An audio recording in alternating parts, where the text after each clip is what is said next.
So it seems like we're getting somewhere with this sequence and series story from our previous chat.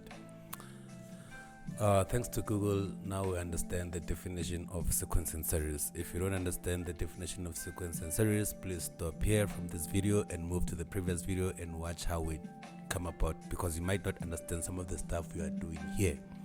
But then if we start then and then we feel like you understand and then you're grabbing something from them, then it's fun, we can proceed from them. Other than that, welcome again to Simplified RSA, the guys who makes it looks easy. I'm Mr. Maimane, and today we're still proceeding with the topic of sequence and series. So previously we've discussed that there are two types of sequences. Yeah, I guess I'm right. But we have two types. So we have the arithmetic sequence and the geometric sequence. Here now, I want us to discuss each one of the sequences with different types of the videos to make us to focus, or rather to make the video shorter, because we don't want to be killing time, because no one wants to be listening to a mathematical tutorials for an hour or so. So I'm trying to keep these videos as short as I can. So now let's discuss the first one, the most difficult one of the sequences. That's arithmetic sequence. So in my understanding, yes, that's the most difficult one. I'm joking, man. But then let's start with this one first, then we're gonna do the other one next. The reason why I do it like this is because there's no reason why I choose which one to do first. But like I say, let's just follow the order of the curriculum. So now we're about to see how can we simplify arithmetic sequence. Let's go to the other side and put it down on paper. Let's then consider a random sequence now. Now we know what a sequence is, we know what a series is. But then now, let's put the word series aside. Let's focus on the sequence. So when I talk about arithmetic sequence here, that's what we're talking about. So we have, let's put our imaginary sequence, not even an imaginary, just we're using the very same one as the one we used previously. And so forth, up to Tn. Tn is our unknown term, the last term of the sequence, which you don't know. It could be this terms goes up to 100. It could be these terms goes up to 1,000. We don't know where they end, but Tn is the infinite term, or the last. Not the infinite term. No. Tn is the last term.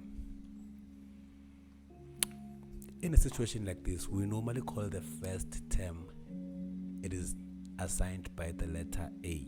So the first term is always A, meaning T1 is equals to A. Don't worry, most textbooks they use mostly A, but then the Tn, I'll discuss that after this. But then for now, let's say T1 is A. So we know that in this case A is 2, because the first term, which is T1, is equals to A. So A is 2. Then we have T2 here, we have T3 here, we have T4 here.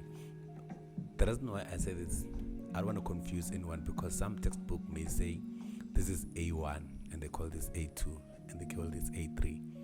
It doesn't really matter. It's just like calling this T1, T2, T3. As a mathematician, you must understand that variables can be assigned into whichever form someone prefers to assign their variables. Like, you understand? I don't know, man, if my English makes sense, but then you can put any variables for any number you want, regardless of which one you choose. So even the A's, it's just the universal terms that we use in our curriculum for the one we're writing exams on. However, I will try to put both the formulas of how it is being used based on the old curriculum and the new curriculum, but then all in all, it's all the same thing, just different variables assigned. So now let's focus on the T1 is equals to A1. Now, we've proven previously on our previous video that the difference here,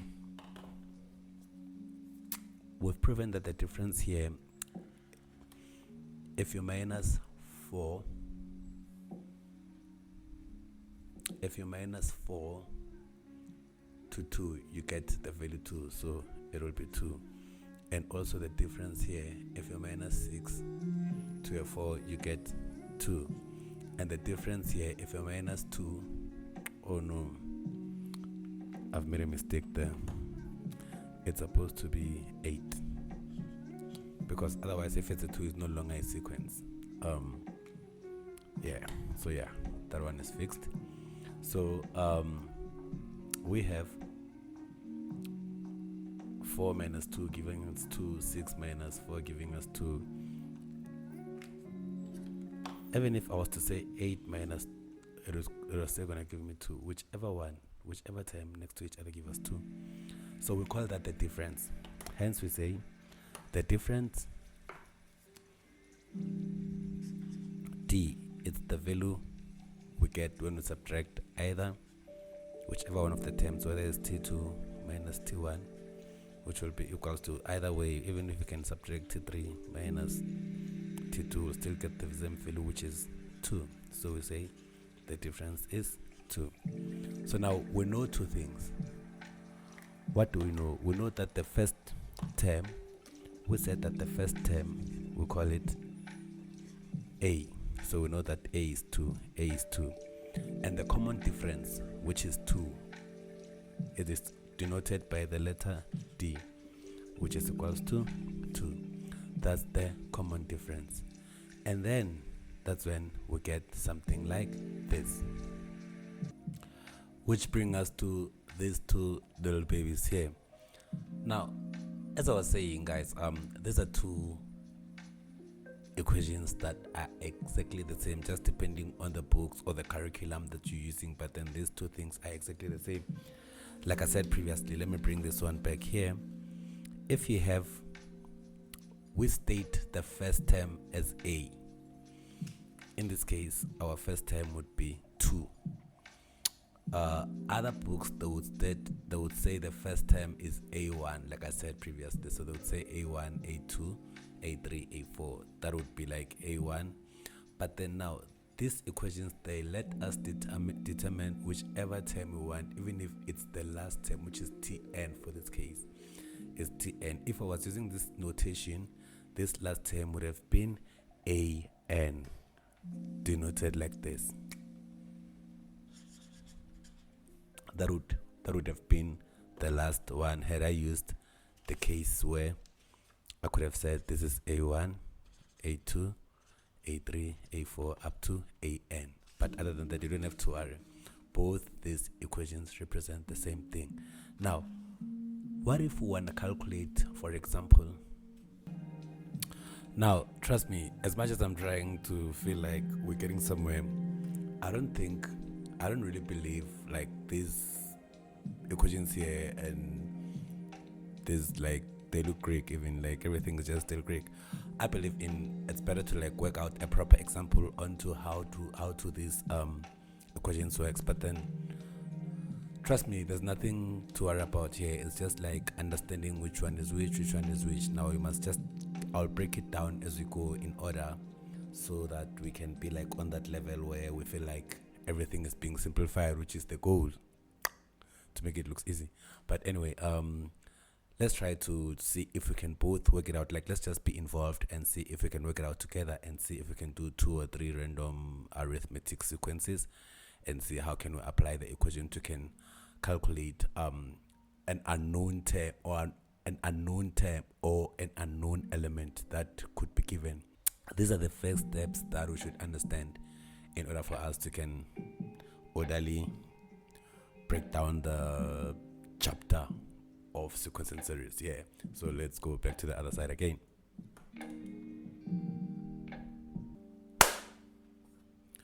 So for our first example, let's select random.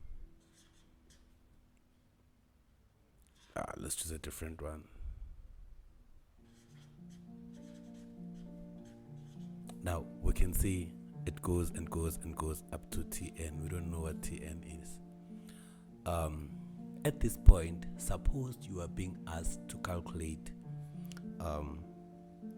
not to calculate or to determine, or whichever way, Yeah, suppose you are being asked to calculate the value of T15, for instance. Now in this case, if Tn, now the one T15, you know that n is equals to 15, so the 15th term. So this is n1, t1, n2, t2, n3, t3, n4, t4, and so forth up to tn.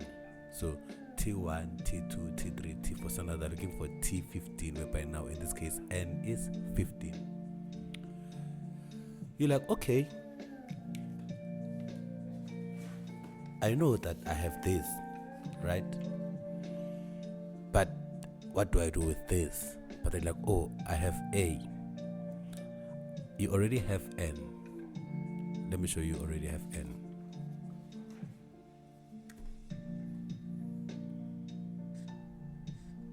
T15 is equals to A plus 15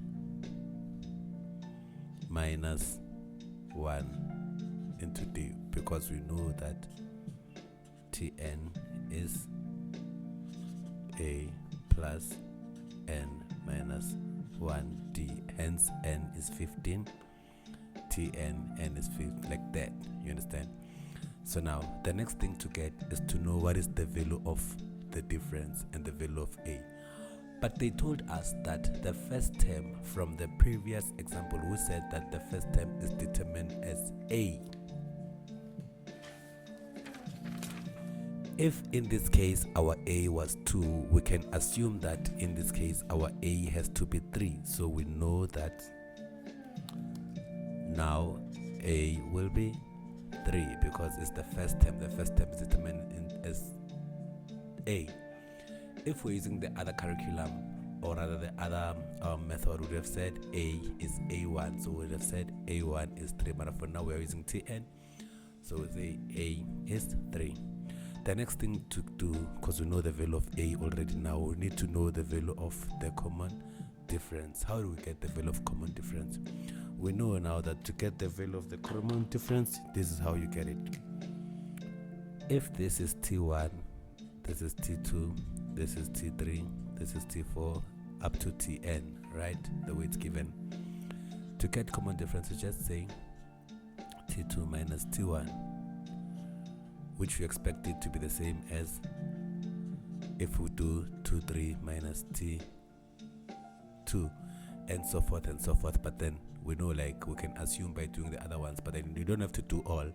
If you do as many as you can, you start to see that it is common, and then practically you are correct. So here 6 minus 3, T2 minus T1, it's going to give us 3. And also 9 minus 6, T2 minus T3 minus T2, it's also going to give us 3. So we see there is a common difference of 3. So we now know the common difference is 3. And then now we're there. It means we can determine exactly what the term is that they are looking for. So now to get T15, we're just going to say it's A. A is 3. 3 plus n minus 1, 15 minus 1. 15 minus 1 multiplied by the common difference, which is 3, multiplied by the common difference, which is 3. And then in this case you punch this on the calculator to get your answer. It means that T15 is gonna be, but when you're punching this on a calculator, you must make sure you put this on brackets also, D. So don't mind if the formula was represented like that in brackets, because if you punch it, I don't know which calculator you're using, but then it'll be easier to put everything in brackets like that, and then the value would be 45. So we know as we go, we would get to the 15th term being 45. I don't know if we should do another example, but let's try another example. Now keep in mind that the pattern doesn't have to be the same, because in this case we use something which we're more familiar with, just like the other examples that we've done previously. Now I think just to take things to the next level, let's use an example with which start from a negative side of the number line, of numbers, so we can see how the sequence would go in order, but then still in ascending order. So it doesn't matter whether a sequence is ascending or descending. It could be like from a bigger number to a smaller number, or from a smaller number to a bigger number. But then for now, or I should just, yeah, let me just, let's do the other one, the other example. Let's take it to the other side again. 2, 0, minus 2, minus 4,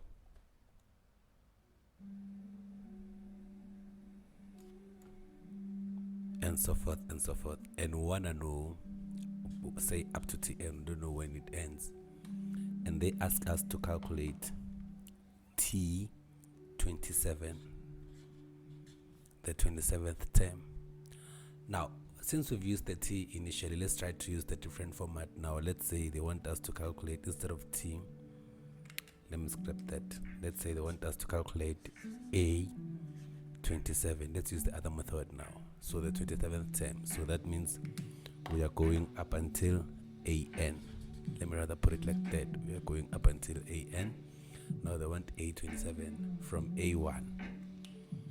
We have I know a shop called A1. I don't know which class are you from, but then there's a shop called A1. So we have A1 here, A2 here, A3 here, A4 here. First thing first, we know that the formula is denoted by AN. It's equals to A1 plus N minus 1 D, right?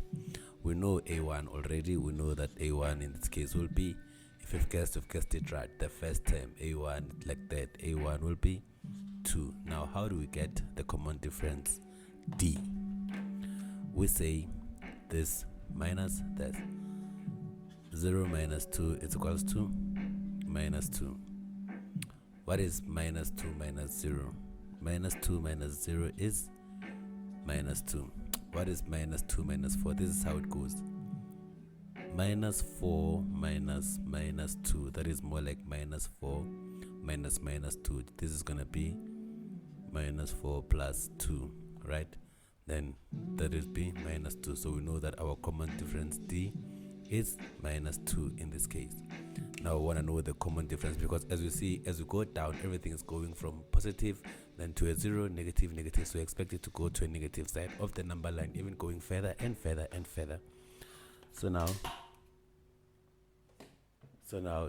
to determine this, I'll say then, in my understanding, A27 is going to be A1 is 2, A1 is 2, it's equals to, no, plus, I'm sorry, that positive comes down here, plus 27, which is N 27 minus 1 into D, which is minus 2. Minus 2, we put it like that, and then you just get the answer. You can punch this directly in a calculator, because we are now living in 2022 where everything should be as simplified as like that. Hence, we are simplifying things like that for everyone who's interested in such simplicity. With that being said, the answer that I get here is minus 50. So the 27th term, if you go further down, the 27th term would be minus 50. So from that, I think we're done. With that being said, for now, that's the little I can say about arithmetic sequence. There's more to be said. Remember, we're just breaking this one by one. This is the second part of sequence and series. We're gonna go on the third one. The third one, we're talking about geometric sequence, how it looks like, what is the general formula to calculate an unknown element or unknown term, going further forward with the terms, with that order and whatsoever. So like I say, just subscribe and like our videos. Keep watching, because we're gonna upload more and more content that is related to this. So if you know you're an academic, you are like a student for mathematics, physics, accounting, economics, and all other modules, you can just hit us with an email to inquire. Join us in the next video as we do geometric sequence. As for me, for this video. Till we meet again on the next video, keep well.